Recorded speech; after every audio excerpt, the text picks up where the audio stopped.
David Gazard and Eamon Fitzpatrick. Gentlemen, great to see you both. Eamon, first to you. International news dominating a lot of the focus at the moment off the back of the tragic death of an Australian aid worker. The Prime Minister had a clear and firm conversation today with his Israeli counterpart. And as he should, Kieran. I mean, this is absolutely tragic. I mean, this isn't about what anybody believes. This is just about being humanitarian.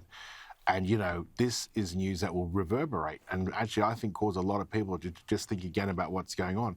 This has got nothing to do with October 7. You know, any loss of life is absolutely horrendous. What happened that day is absolutely inexcusable. But this is something else altogether. And I think the Prime Minister is not alone in his condemnation here. I mean, there would be everyone around the world just looking at this absolutely bewildered and just appalled. There's no doubt about that. You know, I mean, I do work for UNICEF Australia, and I can tell you, and I've worked for other global NGOs, and this is the sort of thing that will absolutely shake people and shake these organisations to their core. We don't give them enough credit. They do so much with so little. Their workers and their staffers really have to be very courageous and highly committed. And it's just awful to watch this happen. And it is rare. It's a rare scenario where we see a fellow democracy having made such a grave mistake as this one was. The Israeli chief of the general staff, the IDF, said that it shouldn't have happened. In the statement, David Gazard, this general said it was a mistake that followed a misidentification. I think that's right. They have made a grievous error in the conversation that Anthony Albanese had with Benjamin Netanyahu.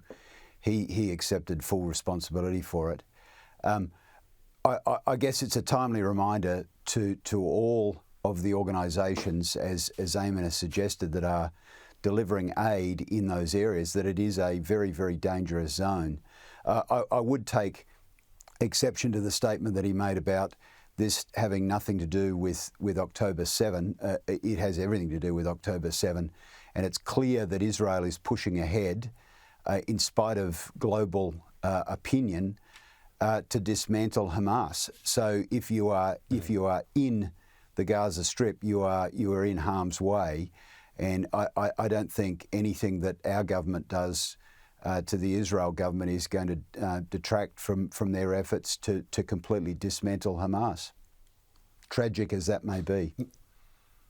Well, it certainly looks that way, doesn't it, given all the events and this tragic turn of events in the last 24 hours, which we saw 7 aid workers killed, including Zomi Frankham.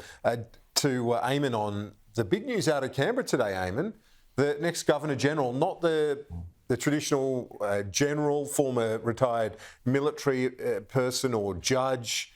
This is a well-known female leader, community leader and business leader, Samantha Mostyn. Yeah, that's well put, Kieran. You know, and it's just fantastic to see. I mean, I think it's a very inspired choice. You know, Sam, she's got a long history, both in government, but also, you know, particularly in the corporate sector, and also doing a lot for sport as well, obviously, and the community sector. I mean, I don't think you could have picked a better person to represent the modern face of Australia and who we are. You know, and so I think it's a real breath of fresh air for everybody to see someone like this being picked. And welcomed by senior figures in the coalition, Peter Dutton, Bridget McKenzie and others, David Gazard.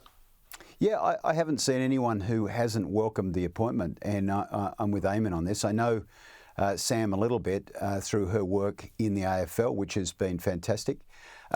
The background, of course, to electing a military figure is they normally stay out of the affairs of the Parliament, and they're wise enough to be able to skirt issues instead of causing diplomatic incidences. So it is a departure from that. So I guess time will tell how Sam wants to play that.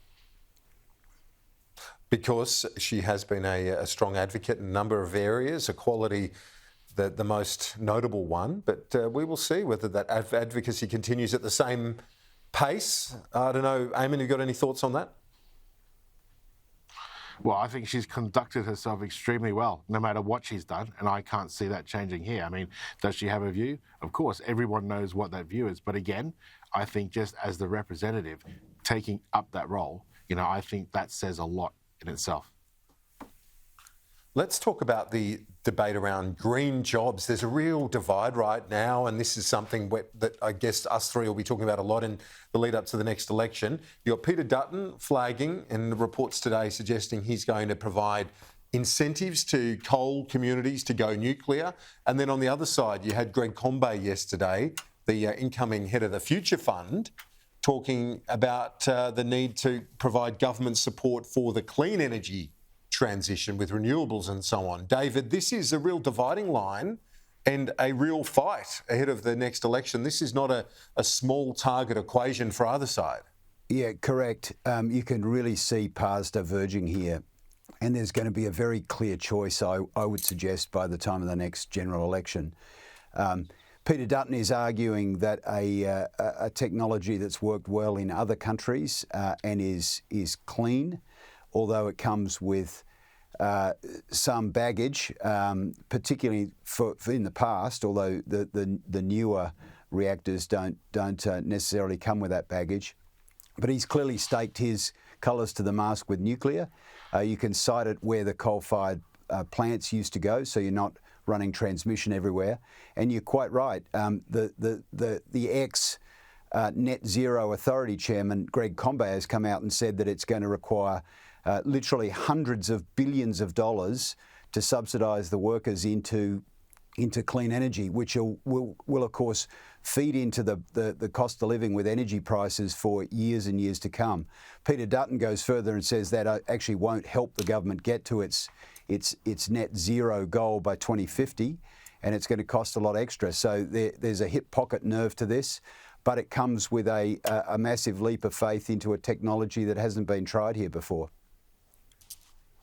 Indeed, it does. And one where the polls suggest younger voters aren't that opposed to it, Eamon. So this might be politically also the Peter Dutton picking a bit of momentum here with younger voters not being as ideologically or don't have the baggage as David says in terms of nuclear.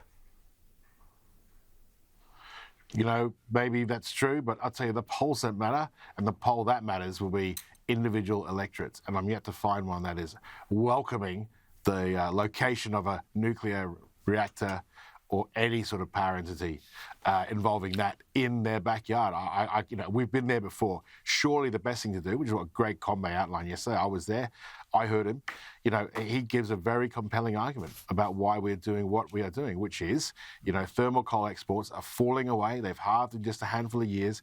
And the thing that is on the up right now is, all of our sort of clean and all of our transition minerals and metals. And that's where we have to also get behind. It's all part of the same picture. I mean, we're not just talking about what happens here. We're talking about, because of the structure of our economy, we've had it very good for a long time, and that's been awesome.